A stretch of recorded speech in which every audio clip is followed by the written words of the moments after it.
Hi കൂട്ടുകാരെ, എല്ലാവരും സുഖമായിട്ടിരിക്കുന്നോ? ഞാനുണ്ടല്ലോ ഇന്ന് എൻ്റെ കുറേ ഓർക്കിഡ് കളക്ഷൻ കാണിക്കാം കേട്ടോ. നേരത്തെയൊക്കെ ഓർക്കിഡ് കൊണ്ടുവച്ചാൽ അത് മുഴുവൻ നശിച്ചു പോകുമായിരുന്നു. പക്ഷേ കുറച്ച് നാളായിട്ട് ഓർക്കിഡ് എല്ലാം രക്ഷപ്പെട്ട് കിട്ടിയിട്ടുണ്ട്. അതിന് പറ്റിയൊരു കാലാവസ്ഥയാണ് ആദ്യമേ നമ്മൾ തിരഞ്ഞെടുക്കേണ്ടത്. ഇളം വെയിൽ കിട്ടുന്ന സ്ഥലം നല്ലതാണ് കേട്ടോ. അപ്പം രാവിലത്തെ വെയിൽ ഓർക്കിഡിനെല്ലാം നല്ലതാണ്. പിന്നെ എൻ്റെ ഓർക്കിഡെല്ലാം ഇപ്പം മൊട്ടായിട്ട് നിൽപ്പുണ്ട്. ശരിക്കും ഞാൻ നേരത്തെ കരിയൊന്നും ഇതിന് ഉപയോഗിക്കുകയില്ലായിരുന്നു. ചകിരിച്ചോറും അങ്ങനെയൊക്കെ ആയിരുന്നു ഉപയോഗിച്ചുകൊണ്ടിരുന്നത്. പക്ഷെ ചകിരിച്ചോറും അല്ലെങ്കിൽ ചകിരിയിലൊക്കെ വെക്കുമ്പോഴത്തേന് ഒച്ചിൻ്റെയൊക്കെ ശല്യം ഭയങ്കരമായിരുന്നു. ഇപ്പം ഞാൻ ഇഷ്ടിക കഷ്ണവും പിന്നെ കരിയും കൂടെ മിക്സ് ചെയ്താണ് പോട്ടിങ് ഇത് തയ്യാറാക്കുന്നത്. അതേലാണ് ഓർക്കിഡ് വെച്ച് പിടിപ്പിക്കുന്നത്. നിങ്ങൾക്കൊക്കെ ഓർക്കിഡ് വളർത്താൻ ഇഷ്ടമുണ്ടെങ്കിൽ ചിലപ്പോൾ അത് ഉപകരിക്കുമല്ലോ. അപ്പം ഞാൻ ഓർക്കിഡ് വാങ്ങിക്കാൻ ചെന്ന കടയിലെ ആ ഒരു പുള്ളിക്കാരിയാണ് എനിക്കിതൊക്കെ പറഞ്ഞു തന്നത്. നമ്മൾ ഡെയിലി എന്തായാലും തേങ്ങാവെള്ളം വീട്ടിലുണ്ടാവുമല്ലോ. ആ തേങ്ങാവെള്ളത്തിനകത്ത് നമ്മൾ വേപ്പും പിണ്ണാക്ക് ഒരു ചെറിയ കഷ്ണം ഇട്ട് വെക്കണം. എന്നിട്ട് മൂന്നാം പൊക്കം അത് നന്നായിട്ട് അരിച്ചിട്ട് ഓർക്കിഡിനെല്ലാം സ്പ്രേ ചെയ്യണം. അതിങ്ങനെ 3 ദിവസം കൂടുമ്പോൾ ഇത് ഇങ്ങനെ ചെയ്തുകൊണ്ടിരിക്കണം. പിന്നെ എന്ത് വളമാണേലും നമ്മളത് ഡൈല്യൂട്ട് ചെയ്ത് നന്നായിട്ട് അരിച്ചിട്ട് മാത്രമേ സ്പ്രേ ചെയ്യാവുള്ളൂ.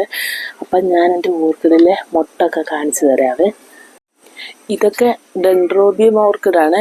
ഇതൊക്കെ പൂത്ത് കുറച്ച് പൂവൊക്കെ പോയി. പിന്നെ ഇത് ഡാൻസിങ് ഗേളാണ്. ഇതിൽ ഇതുവരെ പൂവ് വന്നില്ല കേട്ടോ. ഇത് നമ്മുടെ നോർമൽ സാധാ ഓർക്കിഡാണ്. പിന്നെ ഇതും ഡാൻസിങ് ഗേളാണ്, പൂവായിട്ടില്ല.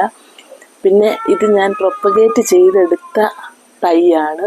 അതാണ് എനിക്ക് ഏറ്റവും സന്തോഷം കേട്ടോ. അത് പിടിച്ച് കിട്ടി, അത് മൊട്ടായിട്ടുണ്ട്. പിന്നെ ഇളം വെയിൽ കിട്ടുന്ന ഈ കാലാവസ്ഥയാണ് ഈ ഓർക്കിഡ് ചെടിക്കൊക്കെ നല്ലത്. ഇത് കണ്ടോ, ഈ ഓർക്കിഡ് ഒരു കോമൺ ആയിട്ടുള്ളതിൻ്റെ പേരെനിക്കറിയത്തില്ല കേട്ടോ. ഇത് പക്ഷേ ഒരു ദിവസമേ ഇതിൻ്റെ പൂ നിൽക്കുകയുള്ളൂ കേട്ടോ. പക്ഷേ നല്ല രസമാണ്, നല്ല വൈറ്റ് കളറിലെ പൂവാണ്.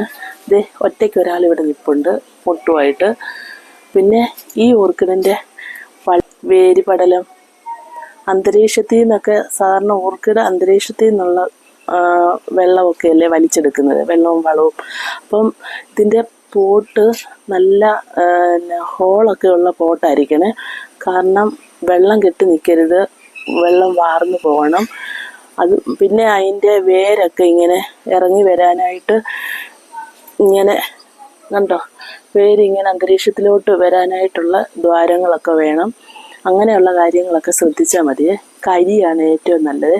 അപ്പം ഒച്ചൊന്നും കയറത്തില്ല. പിന്നെ ഇതൊക്കെ പൂക്കാനുള്ള സാധനങ്ങളാണ്.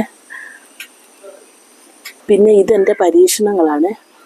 കുറേ ഡെൻഡ്രോബിയത്തിൻ്റെ കട്ടിങ് എടുത്തിട്ട് ഇങ്ങനെ ചകിരിച്ചോറിനകത്ത് ഇറക്കി വെച്ചേക്കുവാണ്. കിളുക്കുമായിരിക്കും എന്ന് പ്രതീക്ഷിക്കുന്നു. അപ്പം ഇത്രയൊക്കെ ഉള്ളൂ കേട്ടോ.